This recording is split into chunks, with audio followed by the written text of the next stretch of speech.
Hello student, আজ আমি তোমাদের ক্লাস 7-এর কোষে দেখি 10 আসন্ন মানের কয়েকটি গুরুত্বপূর্ণ অঙ্কের কথা বলবো, যেটি আমি আগের ভিডিওতে তোমাদের বলেছিলাম যে 6 দাগের 1-এর ম্যাথটি করে দেখিয়েছিলাম। এবার আজকে তোমাদের আমি 6 দাগের 4-এর ম্যাথটি করে দেখাবো, যেটি সেকেন্ড টার্ম পরীক্ষার জন্য খুবই গুরুত্বপূর্ণ। দেখো তাহলে ফার্স্ট অফ অল আমি ম্যাথটা টুকে নিলাম। দেখো 47/57 এটা টুকলাম, যেমন আমরা ভাগ করি তেমনই ভাগ করব। দেখো তাহলে এখানে 47টা লিখলাম, যেহেতু 47টা 57 থেকে ছোটো তাহলে আমি দশমিক নিয়ে একটা 0 নিলাম। তাহলে এবার গুণ করে দেখো, 57কে 8 দিয়ে গুণ করে দেখি কত হচ্ছে। 27 56 6 হাতে তাহলে 5 আছে, 5 40 আর 5 45। তাহলে এই সংখ্যাটি এখানে বসাবো, তো বসিয়ে দিলাম 4 5 6। এটাকে বিয়োগ করে যেমন সিম্পল বিয়োগ করি, 6 কয় দিয়ে 10, 4 দিয়ে 10, হাতে 1 আছে, 5 একে 6, 6 এগুলো 7 হলো। এবার দশমিকের জন্য আবার শূন্য নিলাম, তাহলে 57 আর 2 গুণে 114, 114 যেমন আছে লিখলাম। এটা বিয়োগ করতে হবে যেমন, তাহলে 4 কয় দিয়ে 10, 6 দিয়ে 10, হাতে 1 আছে, 1 একে 2, 2 কয় দিয়ে 4, তাহলে 2 দিয়ে 4।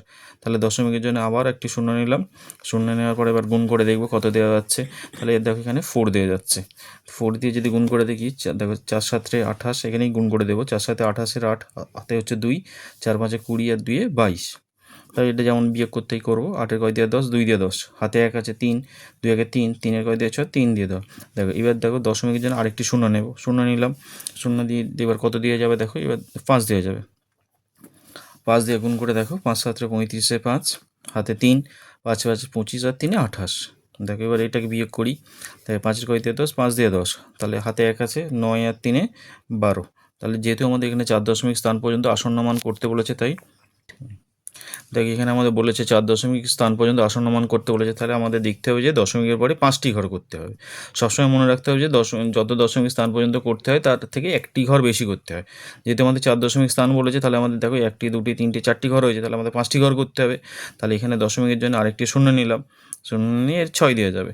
দেখো 6 দিয়ে 6 7 42-এর 2, হাতে তাহলে আমাদের 4, 5 6 30 আর 4 34। এবার যেমন এটিকে সিম্পল বিয়োগ করতে হয় বিয়োগ করে দেবো।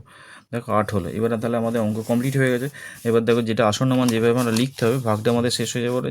দেখো 47/57 সংখ্যাটাকে লিখলাম, লিখে যে ভাগফলটা বেরিয়েছে সেটা লিখবো 0.8245 তাহলে আমাদের প্রথম কত সংখ্যা আসন্ন মান বলেছে, 2 দশমিক স্থান পর্যন্ত আসন্ন মান বলেছে।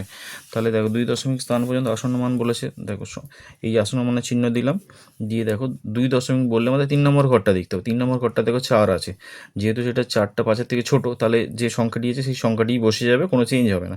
দেখো 0.82 বসে গেল, বাদ বাকি সংখ্যা তুলে দিতে হবে। এবার দেখো পরেরটা কি, তাহলে এটা লিখে দিই 2 দশমিক স্থান পর্যন্ত আসন্ন মান। তাহলে এবার দেখো পরেরটা আমাদের 3 দশমিক, তাই আসন্ন মানের চিহ্ন দিলাম, দেওয়ার পরে দেখো 3 নম্বর ঘরটা চেঞ্জ হবে, যেহেতু তাহলে 4 নম্বর ঘরটা কত আছে, দেখো 5 আছে।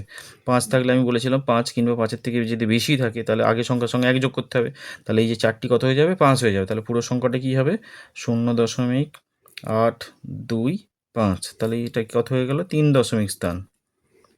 আরেকটি আমাদের দরকার, সেটা হচ্ছে 4 দশমিক স্থান। তাহলে 4 দশমিক স্থান করতে গেলে আমাদের তাহলে দেখতে হবে 5 নম্বর ঘরটা। দেখো এখানে 5 নম্বর ঘরটা 6 আছে, 6 যেহেতু 5-এর থেকে বড়, তাহলে আগের সঙ্গে সঙ্গে 1 যোগ করতে হবে। তাহলে এটা 5টা 6 হয়ে যাবে। তাহলে পুরো সংখ্যাটা কী হবে, দেখো 0.824 এটি হয়ে গেল 4 দশমিক স্থান। তাহলে এই অঙ্কটি আমাদের এইখানেই কমপ্লিট হয়ে গেল। অঙ্কটি তাহলে এখানেই শেষ হয়ে গেল।